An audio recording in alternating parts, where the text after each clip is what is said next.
الحمد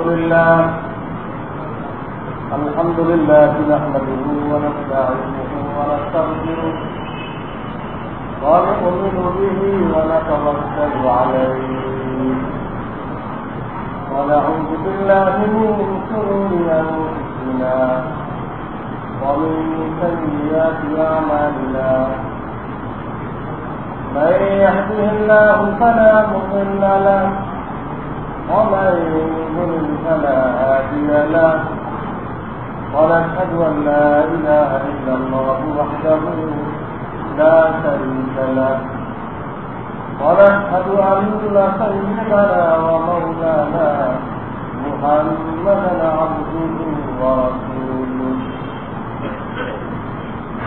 صلى الله تعالى عليه وعلى آله وأصحابه وبارك وسلم أما بعد فأعوذ بالله من الشيطان الرجيم بسم الله الرحمن الرحيم قل إن كنتم تحبون الله فاتبعوني يحببكم الله ويغفر لكم ذنوبكم والله غفور رحيم. وقال رسول الله صلى الله عليه وسلم من قال لا إله إلا الله مستيقنا بها قلبه دخل الجنة أو كما قال رسول الله صلى الله عليه وسلم. الحمد لله বিগত কয়েক মাস থেকে করে বিচার করে আলোচনা করতেছিল যে আমাদের হায়াত সংক্ষিপ্ত, তখন সে সময় কেউ বলতে পারে না, যে কোনো সময় চলে যেতে কি বলা যায়। बहुत बड़ा बुजुर्ग ছিলেন হযরত মাওলানা ইহতিসামুল হক থানভী রাহমাতুল্লাহ আলাইহি। ইহতিসামুল হক থানভী আমরা সাধারণ ভাবে থানভী বলি, এটা হলো মাওলানা আশরাফ আলী থানভী, তিনি আর এক থানভী। বহুত বড় আলেম ছিলেন, ওয়াইজ ছিলেন, বয়ান করতেন, মানুষকে বুঝাই দিচ্ছেন আল্লাহ কোরআন হাদিসের শক্তি। এর মধ্যে এক পর্যায়ে উনি বললেন মান ক্বালা লা ইলাহা ইল্লাল্লাহ, এটি বলতেন দাখালাল জান্নাহ, এখানে বলতে পারেন ইন্তেকাল হয়ে গেছে। من قال لا إله إلا الله يقين الحمد لا إله إلا الله والبيت دخل الجنة সে জান্নাতে দাখিল হয়ে গেছে। ওরা আজীব নিষ্পত ছিল, বহুত উচ্চ নিষ্পত ছিল। উনি লা ইলাহা ইল্লাল্লাহ পর্যন্ত পড়তেন, আমাদের মধ্যে দাখিল জান্নাত করতে পারেন বলে বলতেন।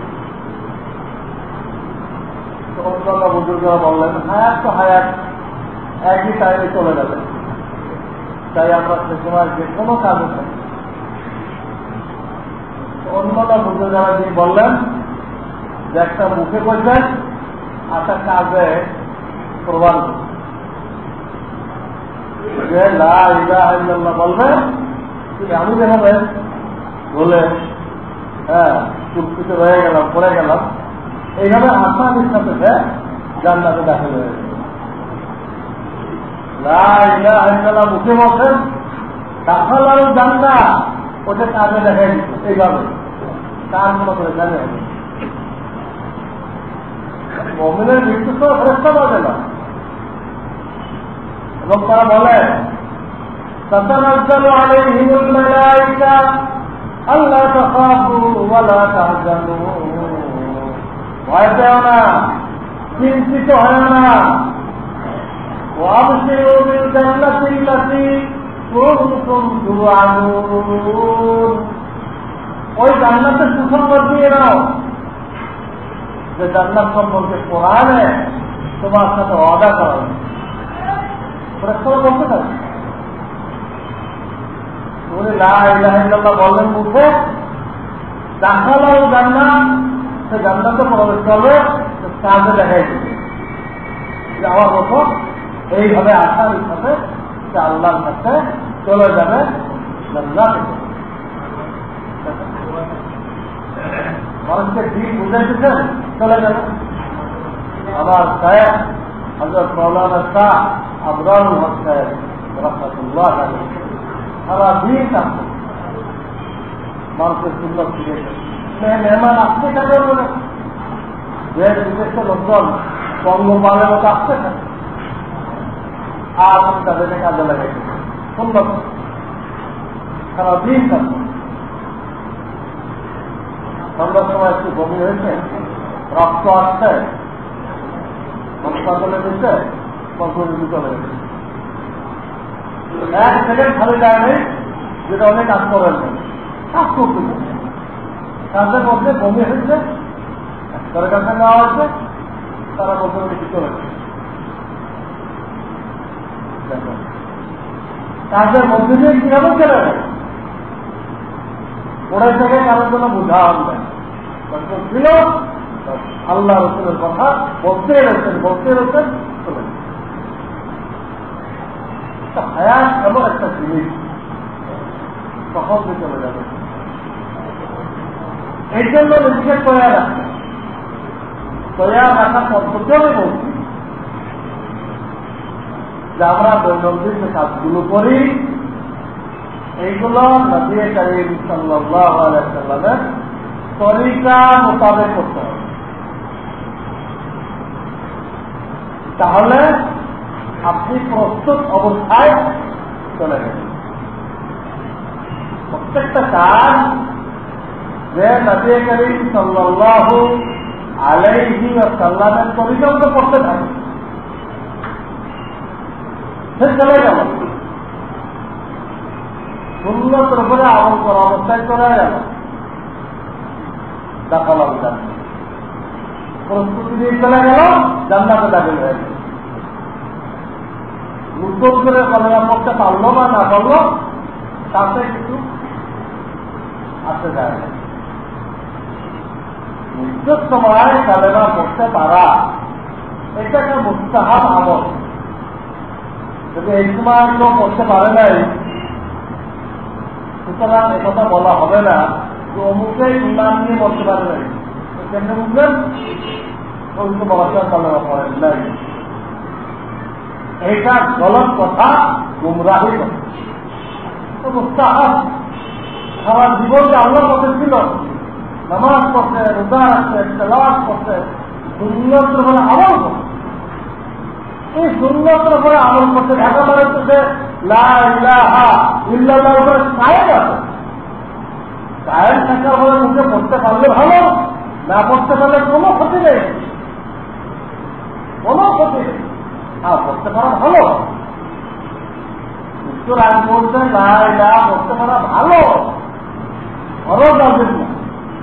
সারা জীবন থেকে পড়ছিল, সুন্দর করে চলে, সে মুখে না পড়লো, কাজে লা ইলাহা ইল্লাল্লাহ মুহাম্মাদুর রাসূলুল্লাহ প্রত্যেকটা কাজে দেখে দিত। কাজ থেকে লা ইলাহা ইল্লাল্লাহ মুহাম্মাদুর রাসূলুল্লাহ মুখে না পড়তে পারলে কোনো ক্ষতি হবে। এই জন্য সুন্নতের উপর থাকতে হবে। খাইতেছি সুন্নত, ঘুমাইতেছি সুন্নত, তাহলে ঘুমের মধ্যে মরে গেল তো রসুলের তরিকার ঘরে মারা গেল, ইমানের সাথে চলে গেল। হ্যাঁ, বাইরে বের হয়েছে সুন্নত করেছে, বাইরে বের হয়েছে সুন্নত করেছে, তারপরে ঘরের থেকে বাপ পাও দিয়ে বের হয়েছে, বিসমিল্লাহি তাওয়াক্কালতু আলাল্লাহ করে বের হয়েছে। হ্যাঁ, সুবহানাল্লাহ করতে পারছে না, নেমে বাইরে কোনো কাজে দেখতেছে, সেখানে সমান জায়গাতে চলতেছেন, তো লা ইলাহা ইল্লাল্লাহ বলতেছেন। তবে উপরে উঠতেছেন তো আল্লাহ বলতেছেন, নিচে নামতেছেন তো সুবহানাল্লাহ বলতেছেন। এই যে সুন্নত তরিকা চলতেছেন, নূতন করে আপনার জন্য কালেমা পড়া কোনো জরুরি না। আপনি তো কালেমার উপর আছেন, দোয়া করে বের হলেন, নিচে নামলেন সুবহানাল্লাহ বলতেছেন, কোথাও উপরে উঠলে আল্লাহ আকবার, নিচুতে নামলে সুবহানাল্লাহ, সবার জায়গায় চলতে থাকলে লা ইলাহা ইল্লাল্লাহ। এটা আমল আছে, এটা আমল আছে।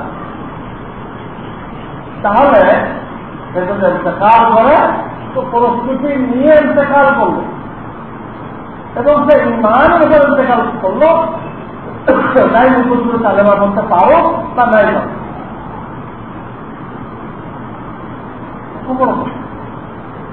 এই জন্য আমাদের জিন্দেগিকে সুন্নতের উপরে উঠাইতে হবে।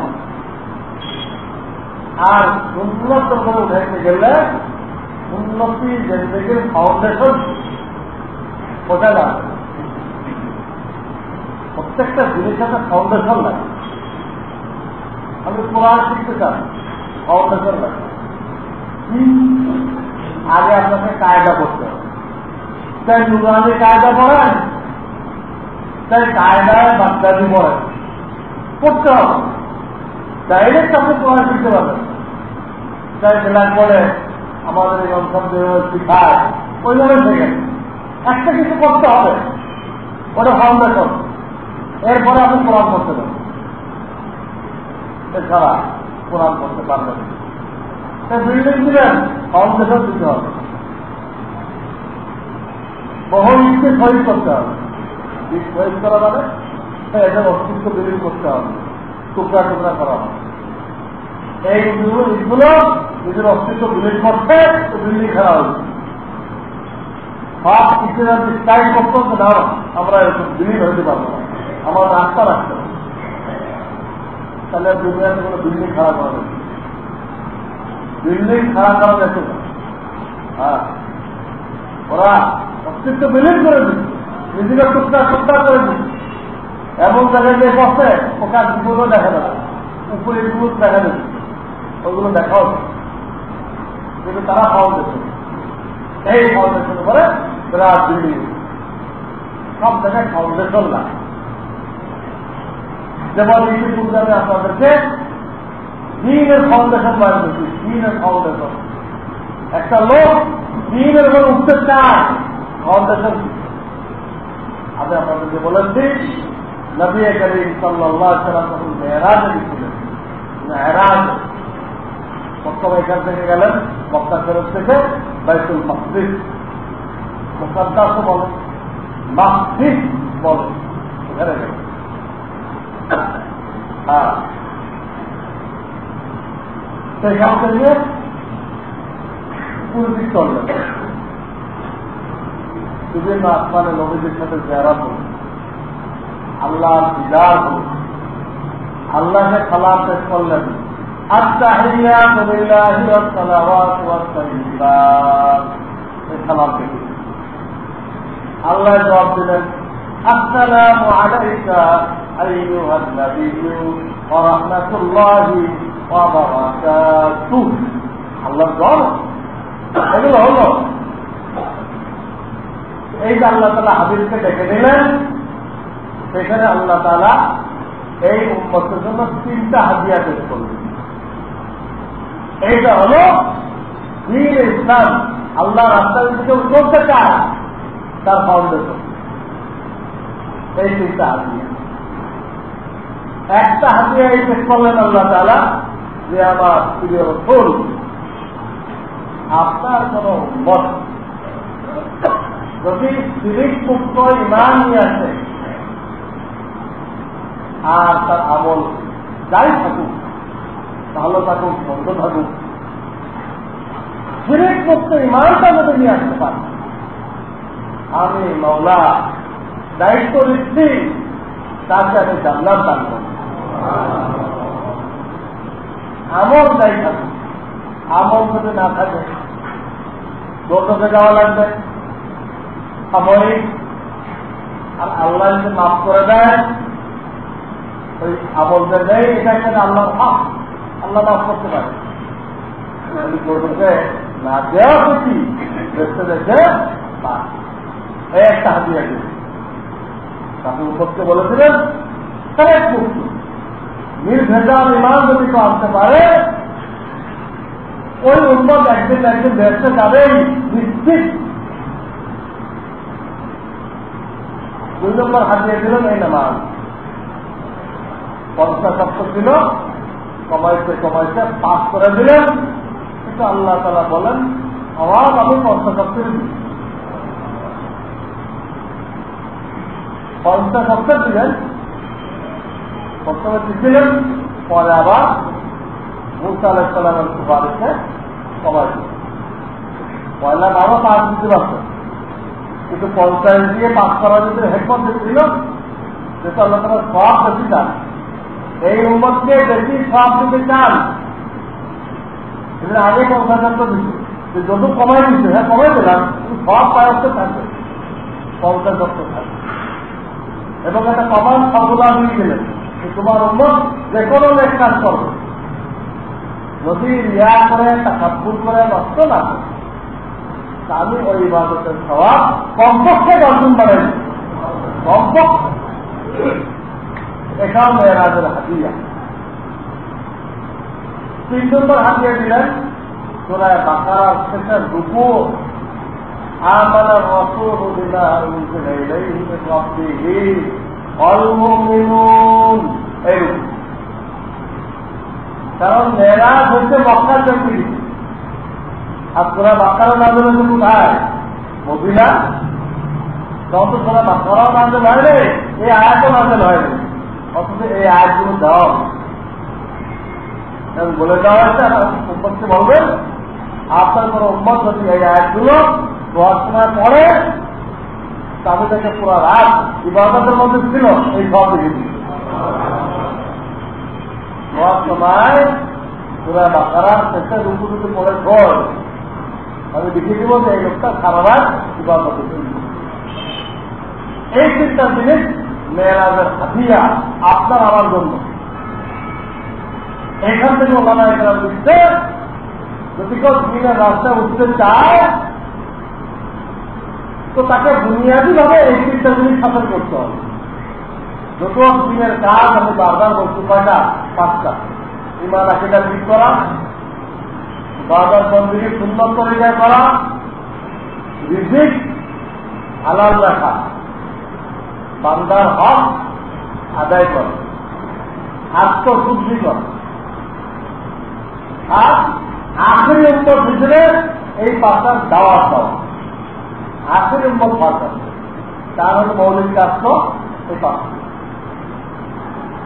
কিন্তু এই 5টা আসতে গেলে আপনাকে বুনিয়াদী ভাবে ওই 3টা ধরতে হবে।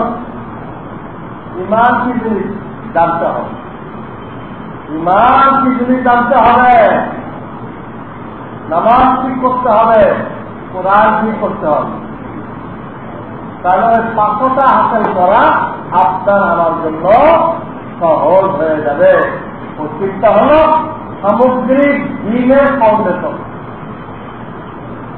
এজন্য আমি বারবার ব্যাখ্যা না বলতে পারেন, না বলেন যে ইমানের 7টা পয়েন্টের না, এটা যেন সবসময় বলে থাকে, যে কেউ জিজ্ঞাসা করে ইমান শিখেন না। আরো আপনারা আমার ভিতরে একটা বলেন, যেটা করতেও পারেন, মুক্তি ছাড়ার উত্তর আপনারা বলেন ইমান শিখেন না। যে কোনো মুহূর্তে যেটা আপনি বলতে পারেন, এটা আমার কামনা। তারপরে 7টা পয়েন্ট বিশ্বাস করার নাম ইমান। কয়টা পয়েন্ট ভাই? 7টা পয়েন্ট বিশ্বাস করার নাম ইমান। ওই আমানতু বিল্লাহি ওয়া মালাইকাতিহি ওয়া কুতুবিহি ওয়া রুসুলিহি, এখানে 7টা পয়েন্ট। আল্লাহর উপর ইমান আনলাম। 2 নম্বর কি বলেন? ফেরেশতার উপর ইমান আনলাম। 3 নম্বর আসমানি কিতাবের উপর ইমান আনলাম। 4 নম্বর তামাম নবী রাসূলের উপর ইমান আনলাম। 5 নম্বর কিয়ামত দিবস, বিচার দিবসের উপর ঈমান আনলাম। 6 নম্বর তকদীরের ভালোমতো সব আল্লাহ পক্ষ থেকে। 7 নম্বর হাসরের ময়দানে সকলকে আবার কবর থেকে উঠতে হবে। আপনাদেরকে যখন প্রশ্ন করা ভাই ইমান কিসের না, ইমান কিসের না, আপনারা এই 7টা পয়েন্ট বলতে পারবেন না? হ্যাঁ, অবশ্যই বলতে পারা উচিত। হ্যাঁ, এগুলো কিন্তু ব্যাখ্যা আছে। হ্যাঁ, সে ব্যাখ্যা দিতে নাই বললেন, যেমন আলহামদুলিল্লাহ যখন বললেন আল্লাহর উপর ঈমান আসলেন, তাহলে আপনি আর কাউকে ইবাদত করতে পারবেন না। আল্লাহকে যখন মওলা বলে স্বীকৃতি দিলেন, ইবাদত কার জন্য করতে হবে? আর কাউকে পারবেন। কাজেই আপনি কোনো মাজারের চিন্তা করতে পারবেন না, মাজারের পথ করতে পারবেন না, মাজারে প্রার্থনা করতে পারবেন না। প্রার্থনা করা ইবাদত না? আল্লাহকে তো প্রার্থনা করছে, ইবাদত না? মাজারে করলে ইবাদতটা কার জন্য করলেন? মাজার মাটির জন্য। সেটা ছেড়ে হবে না। যেটা আল্লাহর জন্য করা হয় সেটা কবরবাসীর জন্য করলে আল্লাহর ইবাদতে অন্যকে শরীক করা হবে না, ছেড়ে কিনা হবে। এইগুলো এখন সে আজমিরে আর বিভিন্ন মাজারে হয়। গত পরশু আমার প্রোগ্রাম ছিল সাতক্ষীরা সামনে, সেখানে মাজারের পাশে গেলাম, ওই জায়গার নাম রাখছে নলতার করি। তো লোকেরা আমাকে বললো যে এখানে খুব ফেরে যায়, লোকেরা চিন্তা করে, দোয়া করে। আমি নামাজ পড়তে চাইছিলাম, জোরের টাইম হয়ে গেল, লোকেরা মানা গেল আপনি নামাজ পড়েন না, আমরা কোথাও পড়েন, এই মাজারে ফেরে ফেরা ছাড়া আর কিছু এই আমি জানলাম ফেরে ফেরা ছাড়া স্থানীয় লোকের আমাকে বলছে আপনি এইখানে নামাজ পড়েন। ইমান নষ্ট। আর আলহামদুলিল্লাহকে বললেন তার ব্যাখ্যা হয়ে গেল, আর কাউকে আপনি চিন্তা করতে পারবেন না, কোনো কিছু আর কারো কাছে সন্তান পেতে পারবেন না। বুঝলেন? সেটা আল্লাহ সম্পর্কে ইমান আনার ব্যাখ্যা।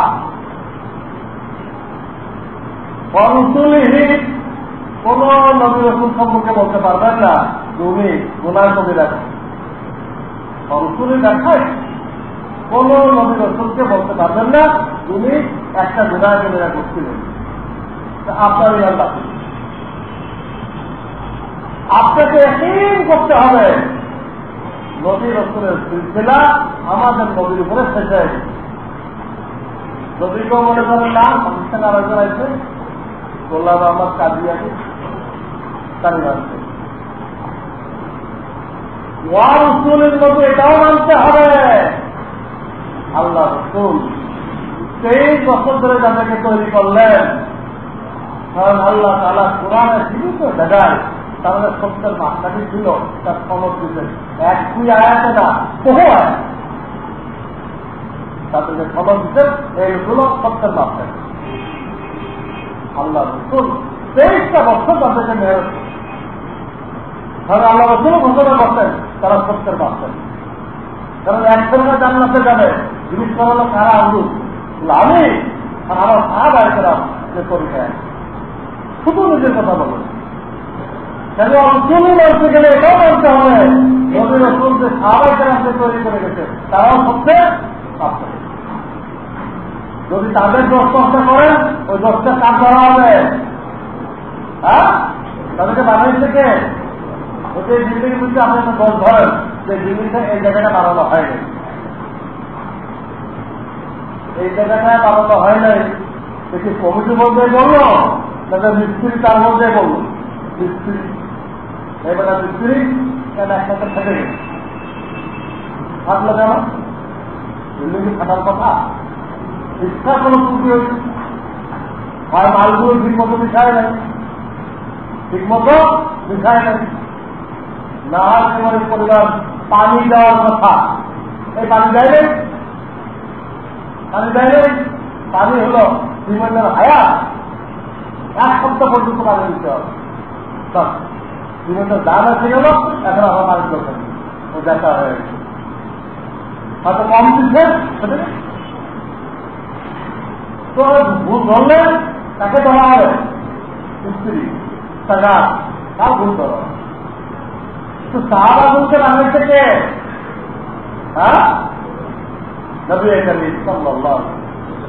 তাদের ভুল ধরা হবে, তারা সত্য আপনাকে করছিল না, সেটি তো মূলত জ্ঞান রাখে না, জ্ঞান আছে তাতে রাখে। নবী করিম সাল্লাল্লাহু আলাইহি ওয়াসাল্লাম মৃত্যুর পরে সব সাহাবী বেকার হয়ে গেছে। অর্থাৎ আলী, হাসান, হুসাইন, ফাতেমা, আম্মার, এই কয়েকজন পাবে। তারা তো একদূর করছে সব সাহাবী বেকার হয়ে গেছে। আমাদের দেশের কিছু লোক অতটা বলতে সহজ পায় না, বড় তাদের পিঠের চামড়া থাকবে না, অতটা জ্ঞানের মতো করে বলে না, এরা বলে তাদের সত্যের মাস্টারি বলা যাবে না, তারা তো করত কথা। ইরানিদেরটা কিন্তু পলিশ করবো, তো পলিশ করে তাদের যে ভুল আবিষ্কার করলেন যে বললো কার উপরে আপনার রসুল এবার করলো, তো রসুল করে আপত্তি করে আপনার ইমান থাকে। তাদের জীবের ফাউন্ডেশন হলো এই যে কয়েকটা পয়েন্ট, 7টা পয়েন্ট সবসময় মনে রাখবেন। আমরা লোকেরা আপনাদের সমালোচনা করি, সেটা মূলত আপনাদের হবে না, হবে আমার। কারণ আপনাদের দিনই খেদমতের দায়িত্ব আমাকে দেওয়া। এখন আমার পিছনে এত বছর একটা করে ইমান পৃথিবী জানা করতে পারবে লোকেরা আমাকে জানবে যে মুক্তি সব সময়টা নষ্ট করতে আপনাদের কিছুই শিখায়। লোকেরা বলবো মুক্তি সব আপনাদের সময়টা নষ্ট করতে কিছুই শিখায়। ইমান বলতে পারেন না আপনি, কিছু শিখায় না। ইমান থেকে জরুরি কিছু আছে নাকি? এই সমর্থন এই 7টা পয়েন্ট আপনাকে বলতে হবে। আরবিতে বলতে পারলে ভালো, বাংলায় বল যেই কথা যেখানে ইমান আল্লাহ। আরবি করতে হবে, নামাজটা হাতে কলমে শিখতে হবে, প্র্যাকটিক্যাল ট্রেনিং এর মাধ্যমে শিখতে হবে।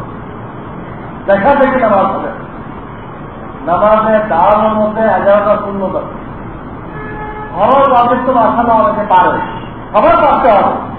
খরচ বাদ দিলে নামাজ হয় নষ্ট। আর ওয়াজিব যদি ভুলে বাদ যায়, ইচ্ছা করে বাদ দিলে নামাজ নষ্ট হয়ে যায়। ওয়াজিব ইচ্ছা করে বাদ দিলে কি হবে? বাতিল। ভুলে বাদ হয়ে গেলে সেটা করলে ঠিক হয়ে যাবে। আপনি খরচ ওয়াজিব যদি পার্থক্য করতে না পারেন, খরচ করা হয়েছে আপনি সেটার করবেন হবে। খরচ খরচ হয়ে গেছে, করছেন কি নামাজ হবে, বাতিল হয়ে গেছে নামাজ। তো ওয়াজিব খরচ হয়ে গেলে লাগে ইচ্ছা শুনতে আপনাদের লেখায় এক মূর্খই নাম ছিল, হবে মূর্খ, তার মধ্যে ও একটু জানে, আপনার জানে একটা সহজ দেখেন। লোকেরা বলে হুজুর সহজটা কেন বললেন, কোনো ভুল তো আমরা দেখতে পাইলেন। আপনার নামাজে কোনো ভুল তো হয় না, কিছু করে চিন্তা করা পারবেন। যেটা তরফ হয়েছে কি, কোনো খরচ তরফ হয়েছে তো আজকে তরফ হয়েছে। ইমাম সাহেব বলল थोड़ी सी हवा निकल गई थी, थोड़ी सी हवा निकल गई थी। बोलो नामाजेর ভিতরে আবার সামান্য কিছু বায়ু বের হয়ে গেছে, ওই জন্য আমি নামাজটা রিজিয়ারি করার জন্য কি করছি, এই সিদ্ধান্ত করছি। হাওয়া বেরোলে তার নামাজের খরচ, পবিত্র অবস্থায় নামাজ পড়া নামাজের খরচ, খরচ খরচ হয়ে গেল, হাওয়া বেরোয় গেলে তো খরচ খরচ হয়ে গেল। তখন তো সিদ্ধান্ত করলে হবে নাকি? এই বিষয়ে খবর নেই, কোন ধরনের ভুলে সিদ্ধান্ত করতে হয় এই খবর নেই। মানে হাওয়া বেরোচ্ছে সিদ্ধান্ত করছে, এই জন্য খরচ ওদের তো জানতে হবে। তাহলে কোন ভুলের জন্য সিদ্ধান্ত করবেন, কোনটার জন্য নামাজ গ্রহণ করবেন তা বলতে পারবেন। তো খরচ আদায়ের পাশাপাশি আপনাকে নামাজের 51 সুন্নত জানতে হবে। কিসে নামাজ ভেঙে যায় কোথাও না। 51 সুন্নত আমি বারবার বলেছি, আমার লেখা নবীদের সুন্নত আছে। আমরা যে নামাজে দাঁড়াই, দাঁড়ানো কি খরচ, দাঁড়ানো কি খরচ। এই খরচকে পরিপূর্ণ করার জন্য শরীয়তে 11টা সুন্নত থাকে। কয়টা? নামাজে যে সূরা কেরাত করি, এই কেরাত করা ফরজ, এই ফরজকে পরিপূর্ণ করার জন্য 7টা সুন্নত থাকে। রুকু করি ফরজ, এই ফরজকে পরিপূর্ণ করার জন্য শরীয়তে 8টা সুন্নত থাকে। চিন্তা করি, এটাও ফরজ। এই ফরজকে পরিপূর্ণ করার জন্য 12টা সুন্নত থাকে। নামাজ আমরা 8 করি, বৈঠক করি, এটা ফরজ। এই ফরজকে পরিপূর্ণ করার জন্য শরীয়তে 13টা সুন্নত থাকে।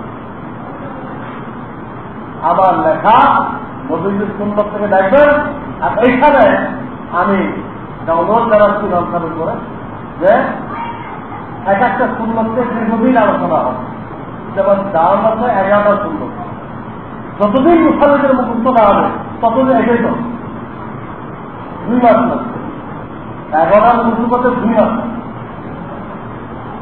যখন নাকি দাওয়াত সুন্নত এক হবে তখন আসবে কেরাত সুন্নত, যতদিন লাগবে। এই 7টা যখন মুখস্থ হবে তখন আসবে রুকুর 8 সুন্নত। এইভাবে নামাজের 51 সুন্নত আপনাদেরকে ব্যাস করে দেওয়া হোক, এটা তালিম হবে। আর আপনারা নবীদের সুন্নত বইটা পকেটে রাখেন, ওইটা ব্যবহার করবেন। দেখবেন কিছুদিনের মধ্যে এই সুন্নতগুলো কি হয়ে গেছে, অ্যাড হয়ে গেছে। দরকার আবার আমি আমার মাদ্রাসা ছাত্রদের চাইলে বা এইখানে ছাত্রদেরকে নামাজের ট্রেনিং দিয়ে তাদেরকে যে আবারও প্র্যাকটিক্যাল ট্রেনিং এর ব্যবস্থা তো 51 সুন্নত জানতে হবে, প্র্যাকটিক্যাল ট্রেনিংও নিতে হবে। তাহলে মেয়েরাজের হাদিয়া নামাজ, ওই নামাজ আপনার সহিভাবে হয়ে গেছে। মেয়েরাজের 3 নম্বর হাদিয়া কি ছিল? কোরআন। এটা তো মাশাআল্লাহ আমাদের এখানে আছে। আমাদের নজরুল মাঝে মধ্যে আপনাদের এখানে কোর্স করে ঘোষণা দেওয়া হয় যে নতুন কোর্স চালু হয়েছে, আপনার অনেকেই জুড়ছেন। এটাতে জুড়ে আপনার কোরআন তৈরি করতে হয়। এই চিন্তা যদি ঠিক না করে দিনের লাইনে আগানোর কোনো বিকল্প ব্যবস্থা নেই। ইমানের পয়েন্টগুলো জানতে হবে, ওইগুলো মনের প্রাণে বিশ্বাস করতে হবে, বদ্ধমূল ভাবে বসাইতে হবে। বদ্ধমূল ভাবে দিলে বসানোর এই জামানায় সহজ একটা রাস্তা আছে, যাওয়া তো পাবলিকের লাইনে মেহনত করে। ওই পয়েন্টগুলো অন্তরে বদ্ধমূল করার একটা সহজ ব্যবস্থা মোবাইল মাদ্রাসা, এখানে সবাই লাগে। এইভাবে ওই পয়েন্টগুলো জানতে হবে, দিলে বসাইতে হবে। নামাজের ফরজ ওয়াজিব সুন্নতগুলো মুখস্থ করতে হবে, প্র্যাকটিক্যাল নামাজ শিখতে হবে। আর কোরআনে যে দর্শ হয় নুরানি পদ্ধতিতে ওইখানে শরীর হয়ে কোরআন শরীর করতে হবে। বুনিয়াদী ভাবে এই চিন্তা যদি আপনাকে করতেই হবে, এছাড়া দিনের লাইনে আগানোর কোনো ব্যবস্থা নেই, কোনো ব্যবস্থা নেই। সামগ্রিক ভাবে এই চিন্তা হল দিনের ফাউন্ডেশন। সেটা আমরা প্রত্যেকে দিনের হাতকে জিজ্ঞাসা করি যে আমি এই ইমানের পয়েন্টগুলো জানছি কিনা, দিনের মধ্যে বদ্ধমূল বসাচ্ছি কিনা, আমি নামাজের সুন্নতগুলো পারি কিনা, প্র্যাকটিক্যাল নামাজ তারা থেকে শিখছি কিনা, আমার কোরআন সই আছে কিনা, না থাকলে নুরানি পদ্ধতিতে সই করছি কিনা। প্রত্যেকে নিজে নিজেকে জিজ্ঞাসা করি, যার জায়গাতে ত্রুটি আছে, অভাব আছে, উনি ওই লাইনে মেহনত করে দিনের ফাউন্ডেশন যেন অবস্থায় হাসিল করে। উদাহরণস্বরূপ বলতেছিলাম যে দিনের কাজ তো 5টা, কিন্তু 5টা উঠতে গেলে ফাউন্ডেশন কয়টা? 3টা। আসল উদ্দেশ্য হল আর একটা, সেটা হল প্রত্যেকটা কাজে রসুলের তরিকাকে অবলম্বন করতে হয়। উম্মত হিসেবে আপনার আমার দায়িত্ব। আল্লাহ কোরআনে বলতেছেন, কুল ইন কুনতুম তুহিব্বুনাল্লাহ ফাত্তাবিউনি ইউহিব্বুকুমুল্লাহ। হে আমার রাসূল, আপনি ঘোষণা করেছেন, এলান করেছেন, হে আমার উম্মত, তোমরা যদি আল্লাহকে মহব্বত করতে চাও, আল্লাহর মহব্বত করার দাবিদার হও, ফাত্তাবিউনি, আমি মুহাম্মদ রাসূলুল্লাহকে প্রত্যেকটা কাজে ফলো করব, আমাকে ফলো করব। আমি কিভাবে ইমানি মেহনত করাই, আমি কিভাবে নামাজের মস্ত করাই, আমি কিভাবে হালাল হারাম শিখাই, আমাকে ফলো করব। আমি মসজিদে আসার জন্য কি কি সুন্নত বলেছি, বের হওয়ার জন্য কি কি সুন্নত বলেছি, আমি লেবাস করার জন্য কি দোয়া শিখাই, নতুন কাপড় পরানোর এক দোয়া, আর প্রত্যেক দিনে কাপড় বদল করতেছেন আর এক দোয়া। আমার লেখা মাসলুম দোয়া ও দুরুদ এখান থেকে শিখবেন, কেমন এখানে রাখা উচিত। নতুন কাপড় যে পাবেন ওটাতে একবার পড়লে শেষ হয়ে যাবে, কিন্তু প্রত্যেক দিনে লেবাস বদল করি আর একটা দোয়া, এই দুটো দোয়া শিখতে হবে। আমার ভেবেই কাপড় বদল করি, জামা বদল করি, টুকটাক বদল করি, জানি না যে আল্লাহ রাসূল এখানে কি দোয়া শিখেন। আলহামদুলিল্লাহ আল্লাযী কাফানি হাদা মিন গায়রি হাওলিন মিন্নি ওয়ালা কুওয়া। তাহলে প্রত্যেক দিনে কাপড় পরি, আসলে নতুন কাপড় পরলেন, আলহামদুলিল্লাহ আল্লাযী কাফানি মা ওয়ারিয়ান হি আওরাতি ওয়া আতাজাম্মালু বিহি ফি হায়াতি। আলহামদুলিল্লাহ আল্লাযী কাফানি মা ওয়ারিয়ান হি আওরাতি ওয়া আতাজাম্মালু বিহি ফি হায়াতি। এটা নতুন কাপড় পরে দাঁড়াচ্ছে। এইভাবে প্রত্যেকটা কাজে রসুলের তরিকাকে ভালো করতে হবে। আল্লাহর মহব্বতের দাবিদার হলে কিভাবে প্রমাণ করতে হবে, রসুলের সুন্নাত অনুসরণ। এতে আল্লাহ আশা হয়ে গেল, আশাকে খরচ পেয়ে গেল, আল্লাহ আরো দুটো লাভ করছে। আপনি যেটা চাইলেন তো পাবেনি, আল্লাহ আর দুটো দিবে। আল্লাহ তোমাকে মহব্বত করবে। তুমি আল্লাহকে মহব্বত করতে দিলে, এই জন্য রসুলকে ফলো করলে, ঠিক আছে, আল্লাহ তোমাকে কি করবে? আল্লাহ তার রসুলকে সবচেয়ে বেশি মহব্বত করে। আর যে রসুলকে নকল করে, রসুলকে অনুসরণ করে, রসুলের মতো সুরক্ষিত বানায়, কেউ কি হয়ে যায়? আল্লাহ প্রিয় হয়ে যায়। আল্লাহ তাকে মহব্বত করবে, এটা আল্লাহ অলি হবে না। এই জন্য অলিউল্লাহ হওয়ার তরিকা হলো রসুলের সুন্নতের অনুসরণ।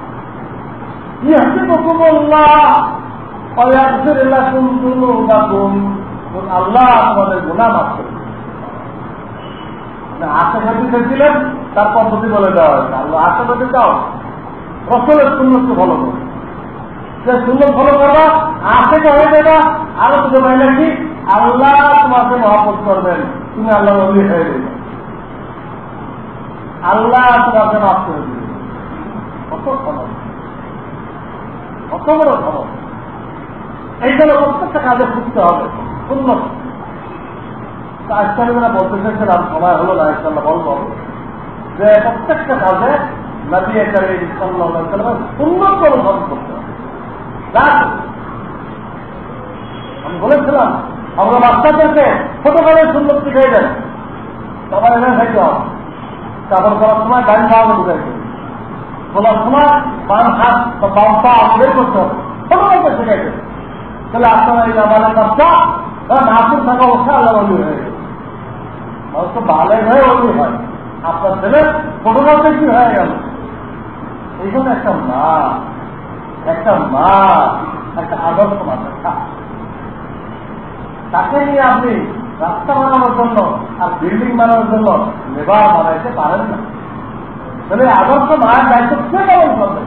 বাচ্চাদেরকে সুন্নতের তালিম কে দিবে?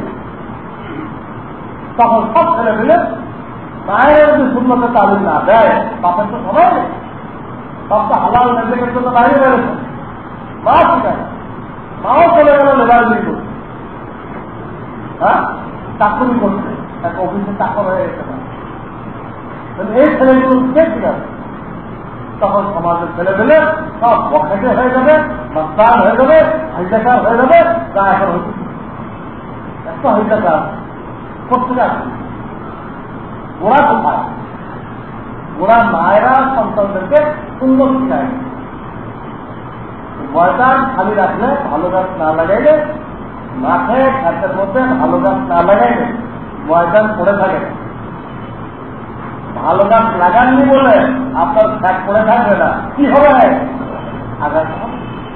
মায়েরা তো শিখায় নাই, তোরা টেলিভিশন থেকে শিখবে, হিন্দুদের থেকে শিখবে, হিন্দুস্তানের চ্যানেল লাগছে হয়তো শিখছে, শিখে পাক্কা মাস্টার হয়ে গেছে। সরকার একদিনে মাস্টারি বন্ধ করার জন্য র্যাব নামাই দিচ্ছে, টিচার নামাই দিচ্ছে, কত কিছু নামাই দিচ্ছে। আগের দিক দিয়ে ঘরে ঘরে সন্ত্রাস তৈরি হয়।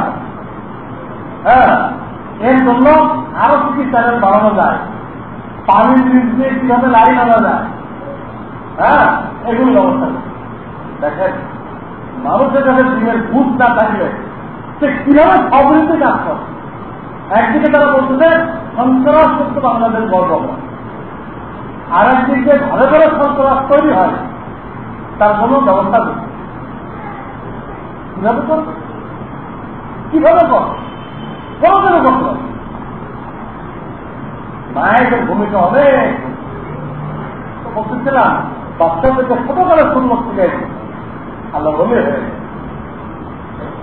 এই যে প্রত্যেকটা কাজের সুন্নত ফলো করতে চাই আমরা, এটাকে হঠাৎ ফসল হয়ে গেলে এর আমার একটা ফাউন্ডেশন আছে।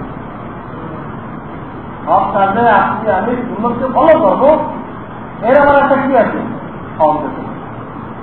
ওইটাই আজকে জুমায় আমি আলোচনা করতে চাইছিলাম, কিন্তু যেটা আজকে সময় নেই, ইনশাআল্লাহ আল্লাহ তাআলা তৌফিক দিলে তিনটা সুন্নত বয়ান করবো। ওই তিনটা হলো তমাম সুন্নতের ফাউন্ডেশন। আপনি যে সুন্নত তরিকায় জিন্দেগি দাফন করতে চান, ওইখানে আপনাকে টেনে নিয়ে যাবে তিনটা সুন্নত। তিনটা সুন্নত এরকম আছে, ওইটা যদি আপনি জিন্দেগির মধ্যে ঠিক করতে পারেন, ওই তিনটা আপনাকে দায়িত্ব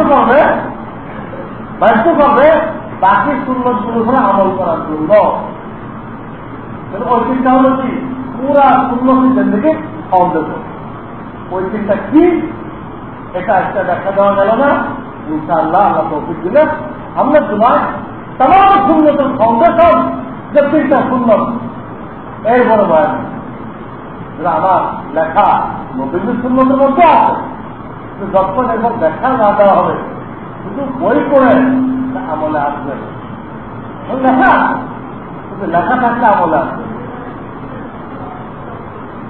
কোরআন যখন নাজল হয়েছে তো লেখা হয়ে লেখা পেতাম, আপনার কাপড়ে হয়েছে, তাদেরকে আমলে এসে গেছে না। আমলে আসার জন্য আল্লাহ রসুল দাওয়াত তালিম চালাইছে। যত আছে আমার লেখা নবীদের সুন্নত বইয়ের মধ্যে ওটা আছে, কিন্তু ওই থাকা দ্বারা অতক্ষণ আমল করা সম্ভব হবে না যতক্ষণ এর উপরে দাওয়াত তালিম না হয়। ইনশাআল্লাহ হবে। আল্লাহ তাআলা আমাদের সকলকে ওই ফাউন্ডেশন হাসিল করে ও কাজ ধরে तमाम সুন্নতকে জিন্দেগির মধ্যে ঠিক করে সর্বক্ষণ পৌঁছে জন্য তৈরি থাকা তৌফিক দান করেন। ওয়া আখিরু দাওয়ানা আলহামদুলিল্লাহি রাব্বিল আলামিন।